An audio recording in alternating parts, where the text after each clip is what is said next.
ವಿಶ್ವದ ಎಲ್ಲ ಅಪ್ಪಂದರಿಗೂ ನನ್ನ ಕಡೆಯಿಂದ ಹಾಗೂ ನನ್ನ ಕುಟುಂಬದವರ ಕಡೆಯಿಂದ ಶುಭಾಶಯಗಳನ್ನು ತಿಳಿಸುತ್ತೇನೆ. ಇವತ್ತು ನಾನು ನನ್ನ ಅಪ್ಪನ ಸಾವಿನ ನೆನಪಿಗಾಗಿ ನಾನು ಒಂದು ಶೀರ ಮಾಡ್ತಿದ್ದೇನೆ. ಅದಕ್ಕೆ ಬೇಕಾದಂತಹ ಸಾಮಗ್ರಿಗಳು: 1 ಲೋಟ ನಾನು ರವೆ ಇಟ್ಕೊಂಡಿದ್ದೇನೆ, ಇದು ಸಪುರ ರವೆ, ಆಮೇಲೆ ಸಕ್ಕರೆ, ತುಪ್ಪ, ಏಲಕ್ಕಿ, ಆಮೇಲೆ ಗೋಡಂಬಿ, ಸ್ವಲ್ಪ ದ್ರಾಕ್ಷೆ, ಕಲರ್ ಪೌಡರ್, ಆಮೇಲೆ ಪೈನಾಪಲ್ ಕಟ್ ಮಾಡಿ ಇಟ್ಟಿದ್ದೇನೆ. ಈಗ ಮೊದಲನೇದಾಗಿ ತುಪ್ಪ ಸ್ವಲ್ಪ ಬಾಣಲೆಗೆ ಹಾಕುವ.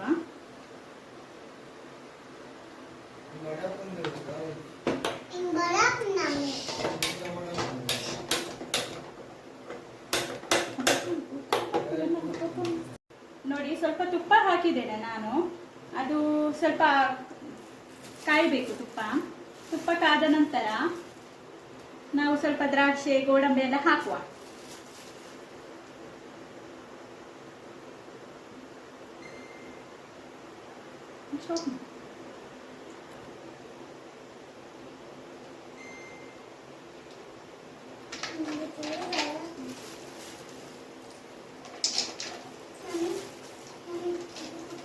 ನೋಡಿ, ಇಷ್ಟು ಸಾಕು.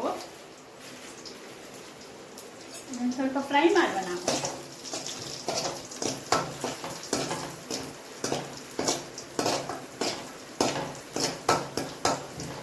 ಫ್ರೈ ಮಾಡಿ ಬೇಗ ತೆಗಿಬೇಕು, ಇಲ್ಲದಿದ್ದರೆ ಸ್ವಲ್ಪ ಇದಾಗುತ್ತೆ ಅದು.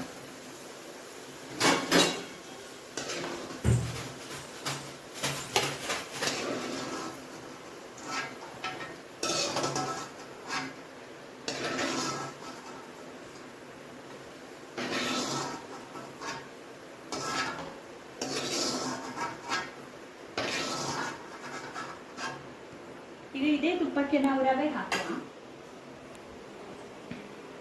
ನೋಡಿ, 1 ಲೋಟ ರವೆ ಇಟ್ಕೊಂಡಿದ್ದೇನೆ ನಾನು. ಸ್ವಲ್ಪ ಫ್ರೈ ಮಾಡುವ ಇದನ್ನೆಲ್ಲ.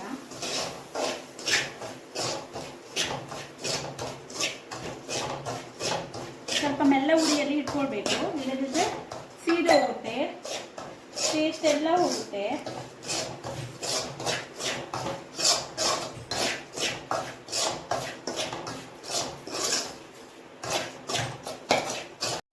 ನೋಡಿ, ಫ್ರೈ ಆಗ್ತಾ ಬಂತು.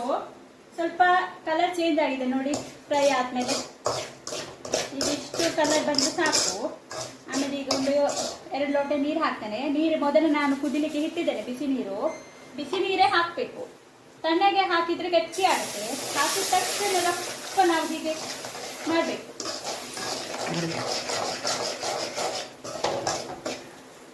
ಇಲ್ಲದೆ ಗಟ್ಟಿ ಆಗುತ್ತೆ.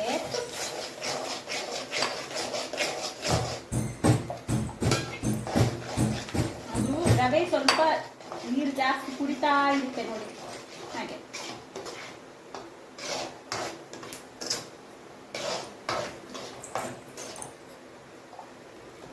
ನಾವು ಎಷ್ಟು ನೀರು ಹಾಕ್ತೇವ ಅಷ್ಟು ರವೆ ನೀರು ಕುಡಿತದೆ.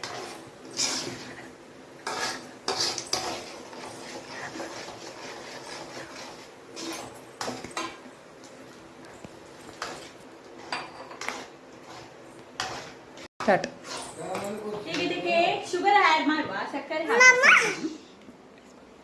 ನೋಡಿ, ಅಷ್ಟು ಸಕ್ಕರೆ ಹಾಕ್ತೇನೆ. ನಿಮಗೆ ಸಿಹಿ ಎಷ್ಟು ಬೇಕೋ ಅಷ್ಟು ಹಾಕಿ. ಸ್ವಲ್ಪ ಬೇಕಾದ್ರೆ ಸ್ವಲ್ಪ ಹಾಕಿ, ತುಂಬ ಬೇಕಾದ್ರೆ ಸ್ವಲ್ಪ ತುಂಬ ಹಾಕಿ ಸಕ್ಕರೆ. ಆದರೆ ಜಾಸ್ತಿ ಸಿಹಿ ಒಳ್ಳೆದಾಗುದಿಲ್ಲ.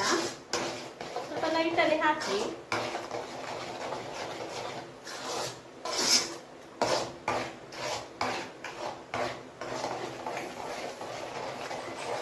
ನಾನು ಇಷ್ಟ ಹಾಕಿದ್ದೇನೆ ನೋಡಿ, 1 ಕಪ್ಪಲ್ಲಿ ಸ್ವಲ್ಪ ಅರ್ಧ ಕಪ್ಪು ಹಾಕಿ.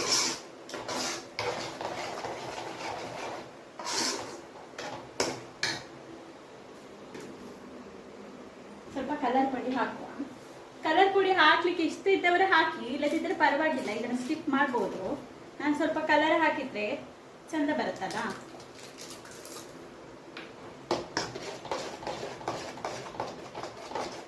ನೋಡಿ, ಈ ಕಲರ್ ಬರುತ್ತೆ, ಯೆಲ್ಲೋ ಕಲರ್, ಚಂದ.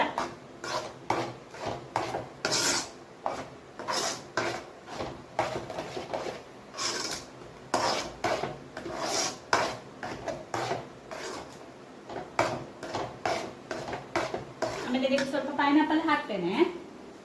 ಪೈನಾಪಲ್ ಸೀರೆ ತಿಂದಿದ್ದೀರಾ ನೀವೆಲ್ಲ? ತಿನ್ಲಿಲ್ಲ ಅಂದ್ರೆ ಮಾಡಿ ನೋಡಿ ಮನೆಯಲ್ಲಿ. ಸ್ವಲ್ಪ ಹಾಕುವ. ತುಂಬಾ ಪೈನಾಪಲ್ ಎಷ್ಟಿದ್ರೆ ತುಂಬಾ ಹಾಕಿ, ಇಲ್ಲದಿದ್ರೆ ಸ್ವಲ್ಪ ಹಾಕಿದ್ರೆ ಫ್ಲೇವರ್ ಬರ್ಲಿಕ್ಕೆ ಸ್ವಲ್ಪ ಹಾಕಿದ್ರೆ ಸಾಕು.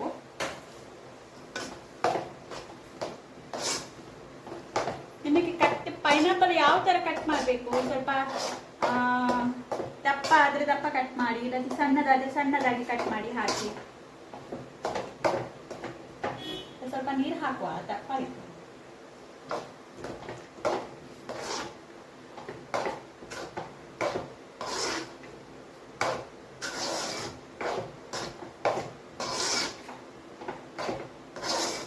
ಪುನಃ ಸ್ವಲ್ಪ ತುಪ್ಪ ಹಾಕ್ತೇನೆ, 1-2 ಸ್ಪೂನ್ ತುಪ್ಪ ಹಾಕ್ತೇನೆ.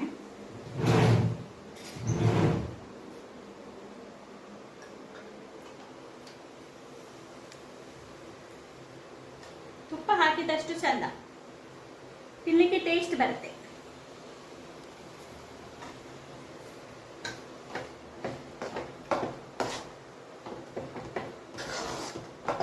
ನೋಡಿ, ನಾವು ಹಾಕಿದ್ದು 1 ಕಪ್ ರವೆ, ನೋಡಿ ಎಷ್ಟು ಆಯ್ತು.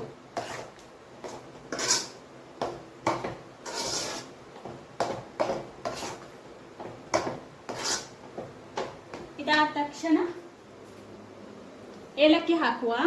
ಏಲಕ್ಕಿ ಹಾಕಿದ್ರೆ ಒಳ್ಳೆ ಪರಿಮಳ ಬರುತ್ತೆ, ಅದಕ್ಕೆ ಏಲಕ್ಕಿ ಹಾಕುದು.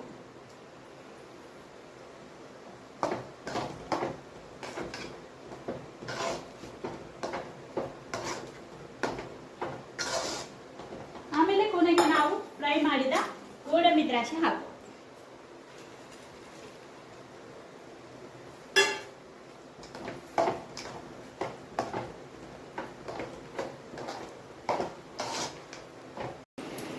ನೋಡಿ, ಶೀರಾ ರೆಡಿ ಆಯಿತು. ಇದು ನನ್ನ ಅಪ್ಪನಿಗೋಸ್ಕರ ಮಾಡಿದಂತಹ ಪೈನಾಪಲ್ ಶೀರಾ. ನನ್ನ ಅಪ್ಪನಿಗೆ ತುಂಬ ಇಷ್ಟ ಪೈನಾಪಲ್ ಶೀರಾ. ಅವರು ತುಂಬ ಚೆಂದ ಮಾಡ್ತಾರೆ ಶೀರಾ. ನಾನು ಕೂಡ ಅವರು ಮಾಡಿದ ಹಾಗೆ ಮಾಡಿದ್ದೇನೆ. ನೀವು ಕೂಡ ಮನೆಯಲ್ಲಿ ಒಮ್ಮೆ ಟ್ರೈ ಮಾಡಿ. ಈ ವಿಡಿಯೋ ನನಗೆ ಇಷ್ಟ ಆದರೆ ಲೈಕ್ ಮಾಡಿ, ಶೇರ್ ಮಾಡಿ, ಸಬ್ಸ್ಕ್ರೈಬ್ ಮಾಡಿ. ಸಬ್ಸ್ಕ್ರೈಬ್ ಮಾಡೋದನ್ನು ಮರಿಬೇಡಿ.